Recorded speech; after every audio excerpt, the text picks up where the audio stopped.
oore ọ̀fẹ́ Ọlọ́run tí èmi pẹ̀lú rẹ̀ ta ní lónìí wàláhì Ọlọ́run ò fẹ́ lómi mọ́. Alhamdulillahi. Lónìí tí a jí sí ààyè àlùbáríkà yìí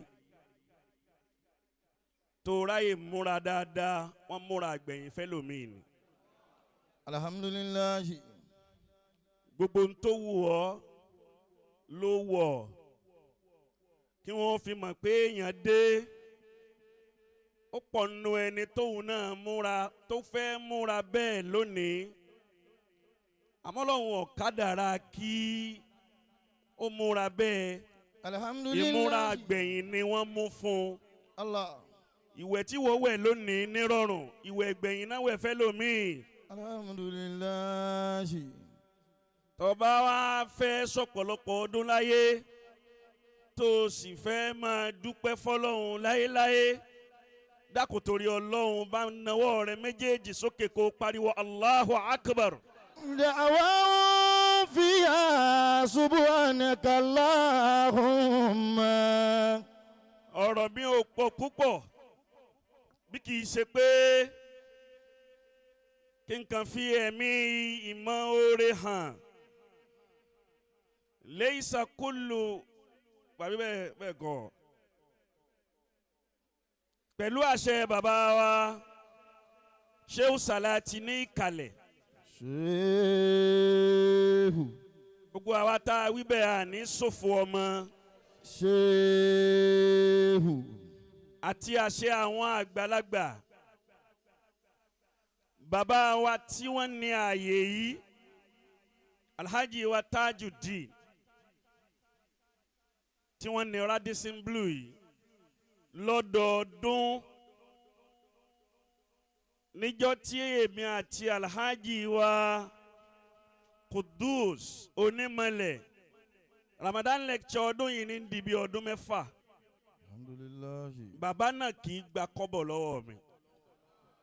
Allah. Sórí pé ó yẹ kó o gbọ́ lọ́n tóbi dáadáa. Allahu Akbar. Lẹ́kọ̀ọ́ yìí ilé mi kejì ní.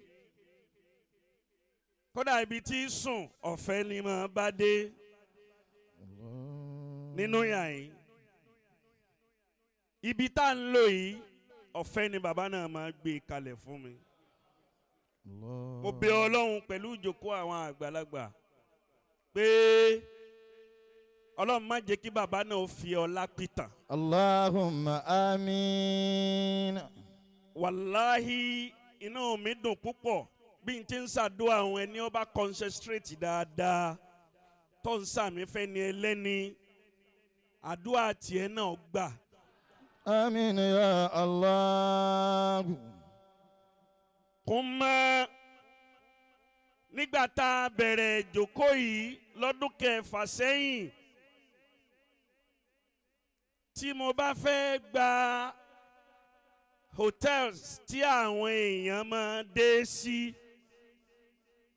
bàbá àdínì Adénúgà yìí Haji wa Hanafi àwọn ni wọ́n máa gbà àkọ́kọ́ máa lọ sùn bìkan ní ọ̀nà one corner kan ní tẹ̀sẹ̀ bẹ̀rẹ̀ báyìí. Allah. Inú GRA ń bẹ̀rù náà ló wà mọ́ wọn Radisson Blue Radisson Red ló. Alhamdulillahi. Bàbá àdínì yìí ni Haji wa Adénúgà. Torí bẹ́ẹ̀ yẹn bá ṣoore fún ẹ tójó olóore rẹ máa jáyé ọmọ màtọ́ bá ń fi ọwọ́ olóore rẹ bo aṣọ oore tí wọ́n ṣe fún ọ̀hún ni kò ní pẹ́ tí ó fi lọ mọ́ ẹ lọ́wọ́ ó sì ní rí mi gbà mọ́ lọ́dọ̀ Ọlọ́run. Allah. Wáàsí náà nù. Bàbá àdínì yìí kí bàbá mi Mọ̀lánà Amiru Idris tó wá kú. Rahimahullahu ta'ala. Bàbá ló fún wọn ní bàbá àdínì. Allah. Ǹjọ́ mi bàbá ó kú. Tani orú ọba máa mú lónìí bí èsè mi. Yóò tún máa dàbí fáàrí báwọn nù. Ń padà tọ̀ èsì náà gbọ́dọ̀ pọ̀ jù. Ó gbọ́dọ̀ máa sunmi láà náà díẹ̀díẹ̀. bàbá wa náà fún wọn ní bàbá àdínì bàbá wa kú wọn ò fi wálẹ̀ títí dì sí náà làlífà wílẹ̀ kan. alhamdulillahi. mo wá rí i pé lónìí láwa ní àfáà límì mo mú wá láti Ìlọrin. Allah. ẹ pé Ṣéhù. Sheikh. máa wé wọn ní láwa ní agbẹ́sìnga authentic ó kọ yẹn ti wá lọ fà ó lọ fa fa fa fa fa fa fa àwọn tí ò jẹ sààrì ni wọn ò wí fa yẹn.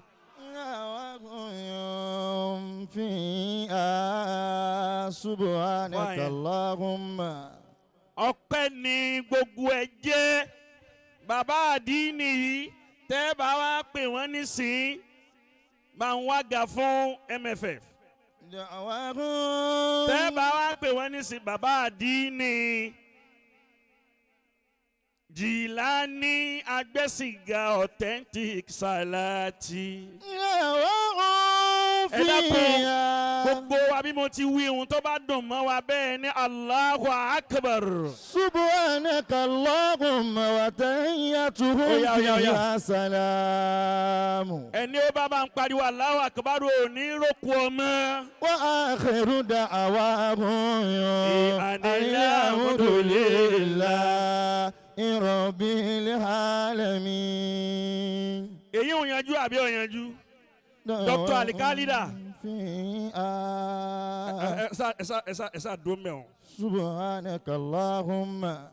má jẹ́ bùtùlù má jẹ́ bùtùgbẹ́ ọmọ ìrànjú kí bí òbúkọ ó ní wọn ò ṣe ọ́ lóore wọ́n dẹ̀ ṣe ọ́ lóore àwọn tó ṣe ọ́ lóore ó tún máa lóore tí wọ́n ṣe ọ́ kéré gbogbo ẹni tí bá máa wí bẹ́ẹ̀ yóò kéré tí ó fi padà sọ́dọ̀ Ọlọ́run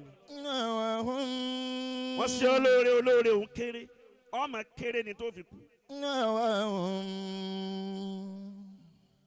ìyá wa tá a bá wá sí tá a bá gbààwẹ̀ tán tá a ṣe wá sí tán báyìí látọdún kẹfà ìyá wa Adémọ́g ìyá náà ló lo pàǹpà sójú.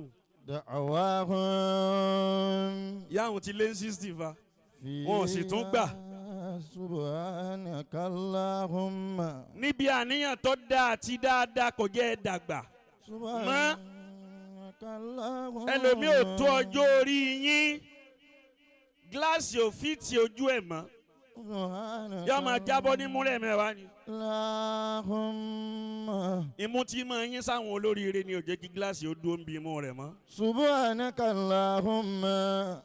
oúnjẹ táwọn bàbá wa máa dìbò máa jẹ àtàwọn tọkùlú láwọn oúnjẹ tó rich oúnjẹ tó gbádùn tá a máa fi sínú tó lálàáfíà ìyá yìí ni máa ṣe láti bí ọdún 6. mo wá ní ngbà bàbá àdínì tánjágbẹ́sìn ga òun ni tìdíbodò káwọn náà máa jẹ́ agbẹ́sìn ga olóbìnrin dé authentic Solaty. Subhanaka Allahumma wa tahiyyatuhum. sórí gbogbo wọn tó ń pariwo Allahu Akbar ò ní máa ṣe wàhálà kó o tó jẹun mọ́. Wa tahiyyatuhum fiha salam. ó wá ń bọ̀ bẹ́ẹ̀ ẹ̀yin ni foundation tó dáa. Allah.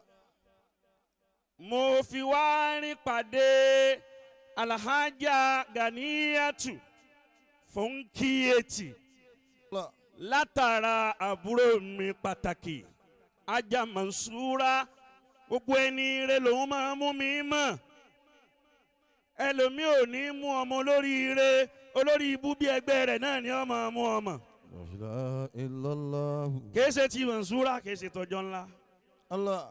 Ajá Mansura kò ní mú mi mọ̀ ẹ̀yàn kan bàbá wa Gamji ìní kábàámọ̀ burúkú lórí ẹ̀.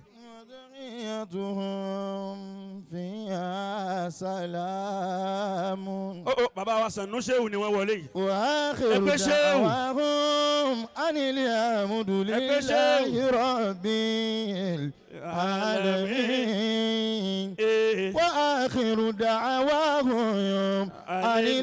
alhamdulillah. ẹ bá ń sọ pé ṣé rabbil alamin. ẹ gbọ́ wìrìwìrì ọ̀rọ̀ lónìí. àfa àtọ́gà ń kọ́. ṣẹ́jọ́ wá ní. subhanaka allahumma. àgbàdo ń dé díẹ̀díẹ̀. da'wahum fiha. bàbá àgbà sẹ̀nù ṣéwù ẹ pé ṣéwù. subhanaka allahumma wa tahiyyatuhum fiha salamu. wa akhiru da'wahum anil hamdulillah. ẹ dákun ẹ máa bá mi wí bẹ́ẹ̀. rabbil alamin. ẹ bá ní alhamdulillah. alhamdulillah. ẹ jọ mo fẹ́ kí jòkó yẹn farabalẹ̀ bó ṣe farabalẹ̀ náà ni kéèyàn má lọ kó má bọ̀. wa tara al-malaikata hafina min Ìjọ tí mo ti hawlil mọ arshi. Alhaja Ganiya Funky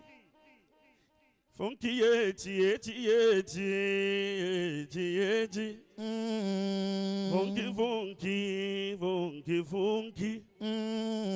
Funky ẹ rí pé túraki wa sínétọ̀ wa wọ́n tún fún wọn lókì tuntun mi. Allah. Kí ló ti ẹ̀ pé wọ́n lọ 70 80 ọlọ́fà. Bàbá Solaty bàbá Madibo bàbá wa Pella Shina mò ń bọ̀ sọ́dọ̀ yín ìyá yìí Adraf ẹ̀yin mọ̀ wọ́n bàbá Najimudeen Olúọmọ bàbá Bọ̀sún Arnold ìyá Funky yeti njọ́ tí mo ti dé ayé èmi ò tí ì rí irú rẹ̀ rí